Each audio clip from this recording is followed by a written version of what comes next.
Union Cabinet approves decision announced by Finance Minister Nirmala Sitharaman 2 days ago. Also approves BharatNet implementation strategy through PPP model to cover inhabited villages in the country across 16 states.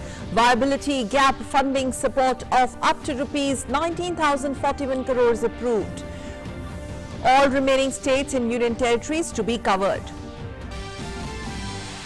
Supreme Court directs Centre to make guidelines on compensation for COVID-19 death kits. Orders to pay reasonable amount as ex gratia. Instructs National Disaster Management Authority to ascertain the same within 6 weeks.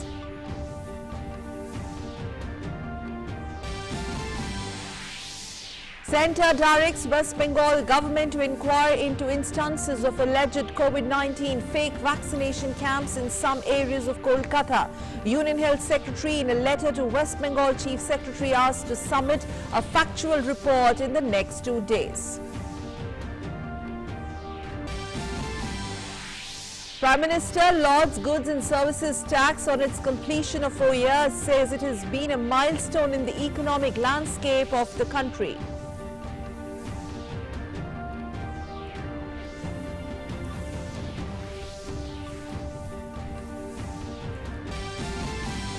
In other news, DGCA extends ban on scheduled commercial international flights till 31st of July 2021. Says restrictions shall not be applicable on international cargo operations and flights specifically approved by DGCA.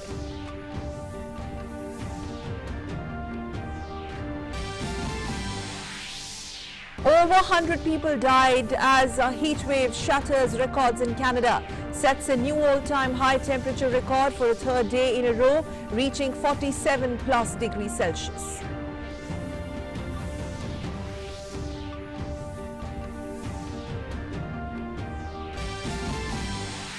Serena Williams dreams of winning an 8th Wimbledon singles title and equaling Margaret Court's Grand Slam record of 24, ends in tears after injury.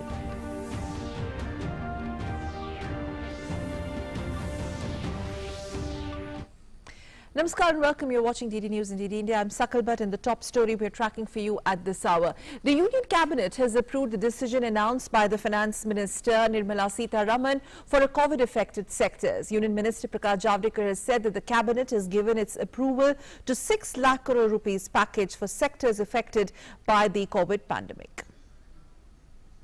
प्रधानमंत्री के अध्यक्षता में हुई आज की cabinet बैठक में अनेक महत्वपूर्ण निर्णय लिए गए। 2 दिन पहले एक बड़ा निर्णय घोषित किया था वित्त मंत्री निर्मला सीतारमण जी ने कि जिनको कोविड के चलते दिक्कतों का सामना करना पड़ रहा है, ऐसे सभी क्षेत्रों को 6,28,000 करोड़ का मदद का एक पूरा खाका उन्होंने बताया था। आज मुझे खुशी है कि 2 दिन हुए और कैबिनेट ने आज उसको अप्रूवल भी दिया। Union Minister Prakash Javadekar has also said that the Cabinet has approved loan guarantee scheme of rupees 2.60 lakh crore. The government will provide guarantee for loan to the financial institutions. 2,60,000 के एक loan guarantee scheme एक Covid affected sectors को मदद करने के लिए, और दूसरी इमरजेंसी क्रेडिट लाइन जो पहले ही 2,70,000 करोड़ के लोन सैंक्शन हो गए हैं, इसमें और 1,50,000 जोड़ रहे हैं कि ये बैंक या वित्तीय संस्था जो लोन्स देंगे उसको गारंटी सरकार दे रही। The Cabinet has also approved a subsidy on DAP fertilizers for farmers as the prices for the fertilizers in the international market had risen substantially. विश्व भर में जो पौष्टिक खाद होता है डीएपी और पीएनके, उसके दाम बढ़े, लेकिन भारत के किसान को दाम नहीं बढ़ने चाहिए। इसलिए एक नया कार्यक्रम किया मोदी सरकार ने और 14,000 करोड़ रुपए की ये सब्सिडी दी है। Union Minister Ravi Shankar Prasad, while addressing media, said that an important decision has been taken by the Cabinet to take information highway to every part of the nation by taking broadband, roads and electricity to every village in India. Information highway हर गांव तक पहुंचे, इस दिशा में नरेंद्र मोदी जी की सरकार ने एक ऐतिहासिक फैसला किया है।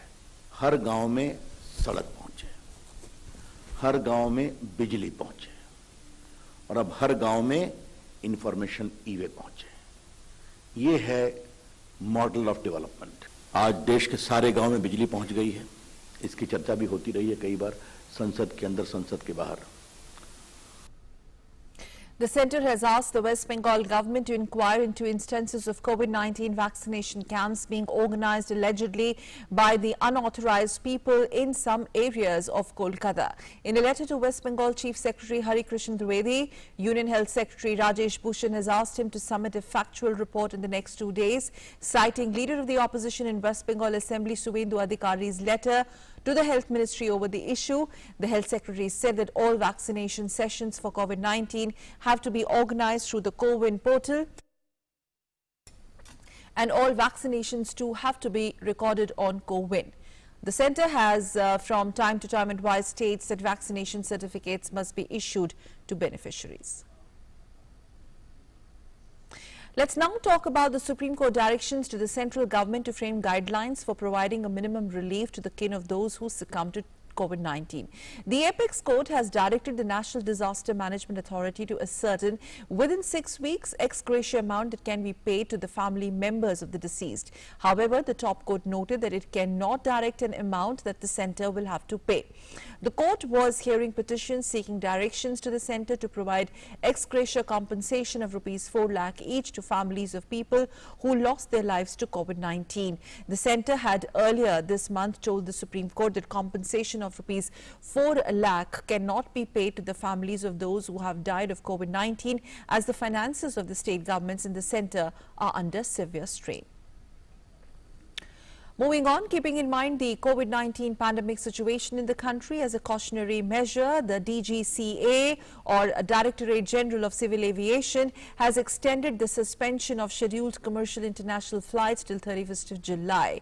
The new restrictions shall not be applicable on international cargo operations and flights specifically approved by the DGCA. Flights on selected routes shall be allowed on a case-to-case basis. Scheduled passenger international flights were first banned in March 2020 due to COVID-19 pandemic, while domestic flights resumed in May. And since then, the DGCA has extended the ban on international flights multiple times.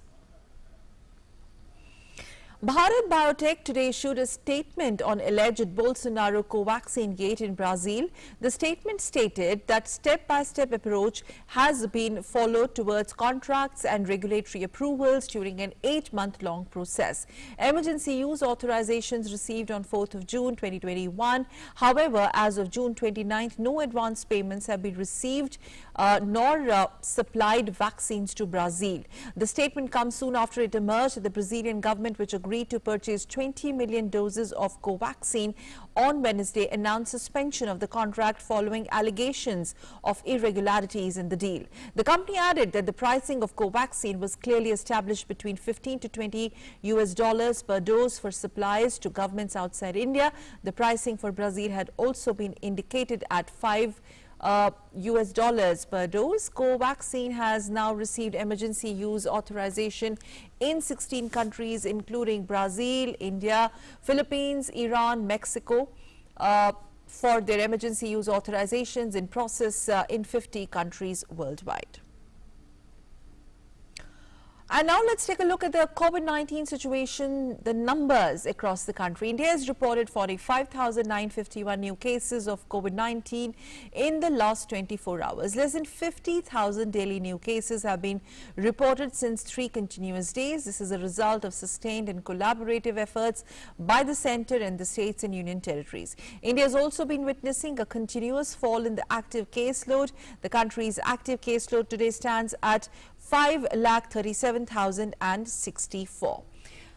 A net decline of 15,595 is witnessed in the last 24 hours, and active cases are now only at 1.77% of the country's total positive cases. As more people are getting recovered from the COVID-19 infection, India's daily recoveries continue to outnumber the daily new cases for 48 consecutive days now. 60,729 recoveries were registered in the last 24 hours, and more than 14,000 recoveries were reported during the last 24 hours as compared to the daily new cases. Out of the people infected since the beginning of the pandemic, 2 crore 94 lakh 27,000 plus people have already recovered from COVID-19, and 60,729 patients have recovered in the last 24 hours. And this constitutes an overall recovery rate of 96.92%, which is showing a sustained increasing trend. And with substantially ramped up testing capacity across the country, a total of 19,60,757 tests were conducted in the last 24 hours in the country. Cumulatively, India has conducted over 41.01 crore tests so far. While on one side testing capacity has been augmented across the country, a continuous decline in weekly case positivity is also noticed. Weekly positivity rate is currently at 2.69%, while the daily positivity rate stands at 2.34%. It has remained less than 5% for the 23rd consecutive day now. And on the vaccination front, India continues to ramp up vaccinating its population against the COVID-19. Under the largest nationwide vaccination drive, the country so far has administered a total of 33 crore 28 lakh 54,527 doses. On Tuesday, as many as 36 lakh 51,983 people received their vaccine doses, of which 27 lakh 42,630 received their first dose, while 9 lakh 9,353 received their second dose of vaccine. The new phase of universalization of COVID-19 vaccination commenced from 21st June 2021. The government has ramped up the vaccination drive across the country through availability of more vaccines, advanced visibility of vaccine availability to states and union territories. The government has provided 32 crore 13 lakh 75,820 vaccine doses to states and union territories so far, through free of cost channel and through direct state procurement category. Of this, the total consumption including wastages as on today morning stands at 31 crore 40 lakh 75,654 doses, and as many as 73 lakh 166 balance and unutilized COVID vaccine doses are still available with the states and union territories to be administered. 24 lakh 65,980 vaccine doses are in the pipeline and will be received by the states and the union territories within the next 3 days. The East Delhi District Administration of MCD has shut down the Lakshminagar main bazaar till July 5th due to increasing congestion and people not adhering to COVID appropriate behavior.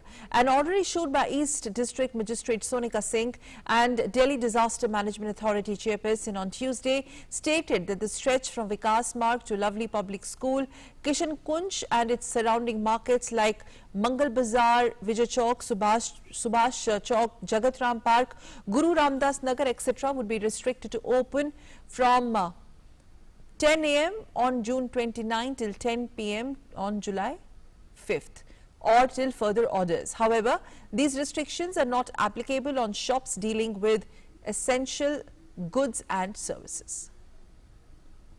Shifting focus to Maharashtra, the government today there informed the Bombay High Court that it would not wait for the centre's approval and proceed with the implementing door-to-door vaccination on experimental basis.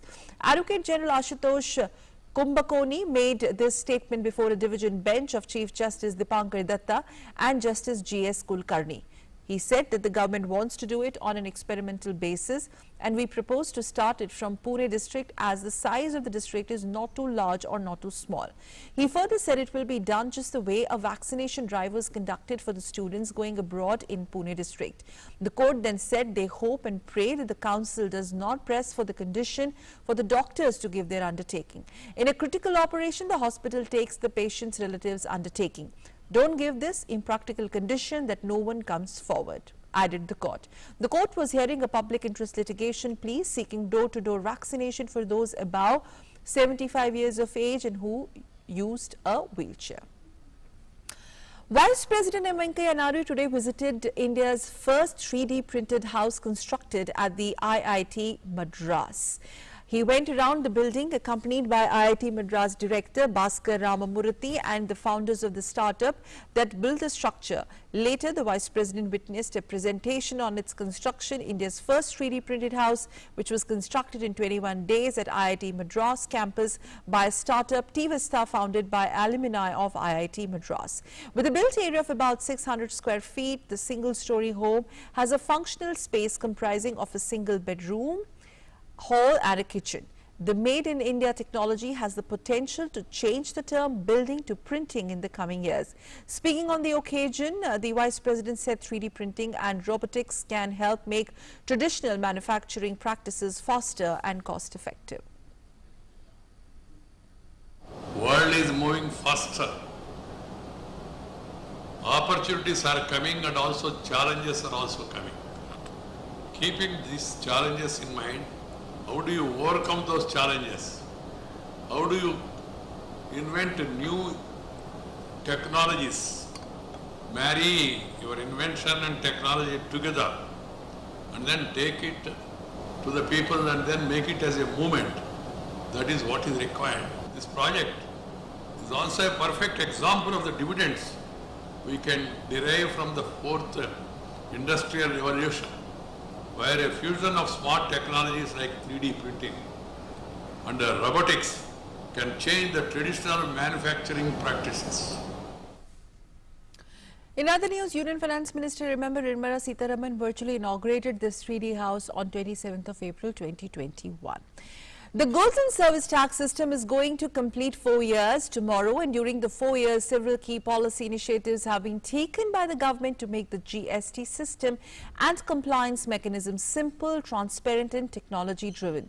The Finance Ministry in a series of tweets said, and I quote, GST has reached the complex indirect tax structure with a simple, transparent and technology-driven tax regime and has thus integrated India into a single common market. Further, it said that with the continuous simplification of procedures and rationalization of rate structures so as to make GST compliance easy for common man as well as the trade, we have been able to achieve economic integration of the country with a humane touch.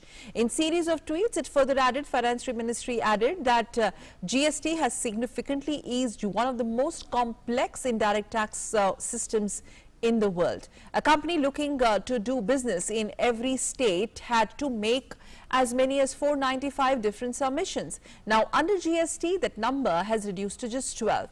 Further adding that the multiple markets across India, with each state charging a different rate of tax, led to great inefficiencies and costs of compliance. Under GST, compliance has been improving steadily with around 1.3 crore taxpayers registered. Prime Minister Narendra Modi has hailed successful implementation of the GST in the country. He tweeted, and I quote, GST has been a milestone in the economic landscape of India. It has decreased the number of taxes, compliance burden and overall tax burden on common man while significantly increasing transparency, compliance and overall collection. Hashtag 4 years of GST, unquote. Prime Minister Narendra Modi will be addressing the medical fraternity on the occasion of the National Doctors' Day tomorrow. The event is being organized by the Indian Medical Association. India is proud of the efforts of all doctors in fighting COVID-19. 1st July is marked as National Doctors' Day. At 3 p.m. tomorrow, we'll address the doctors' community at a program organized by IMA India.org. National Commission for Women has taken so moto cognizance of posting of pornographic and obscene content on Twitter and has asked MD Twitter India to remove such content within a week and send action taken report in 10 days. Commission has written to Commissioner of Police, Delhi, to investigate and take proper legal action in the matter. A virtual gallery of India's Armed Forces Gallantry Awards winners will soon be up online on the portal named www.gallantryawards.gov.in. The virtual museum will showcase the tales of valor of the Gallantry Award winners, including the decorated martyrs from the armed forces. It will provide a 3D walkthrough experience of the gallery and will also feature an interactive museum and a wall of fame. The project was today awarded to SIDM or Society of Indian Defence Manufacturers by Defence Secretary Dr. Ajay Kumar.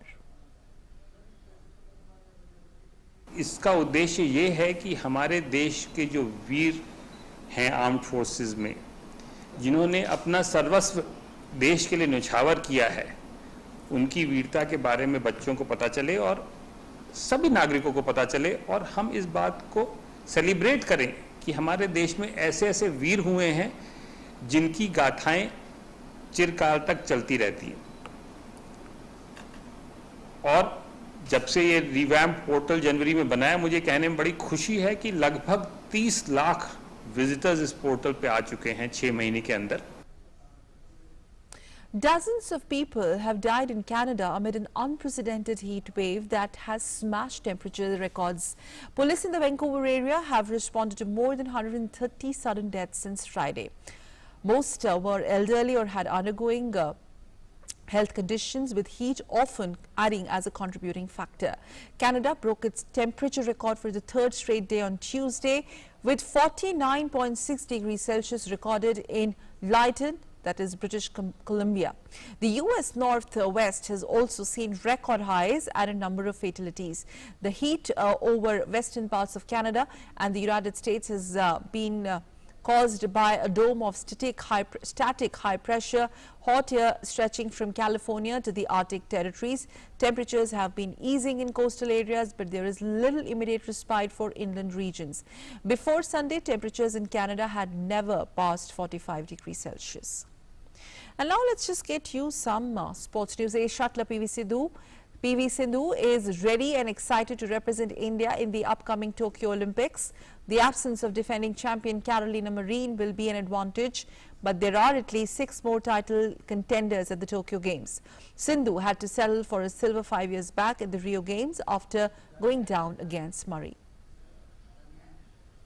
Preparations wise, yes, everything is going on well, sir, and yeah, they're just a couple of weeks away, and yeah, you know, back then unfortunately it got postponed because of this COVID, but now you know, it has arrived finally, and I hope things will be fine and everything will be good. But we have to be careful, and obviously we have to make sure that we maintain that social distancing and make sure we wear masks and, you know, keep sanitizing. But otherwise, yes, preparations are going on well, and yeah, I'm all set, and I'm really excited, looking forward for the Olympics. Nation's wishes with Sindhu.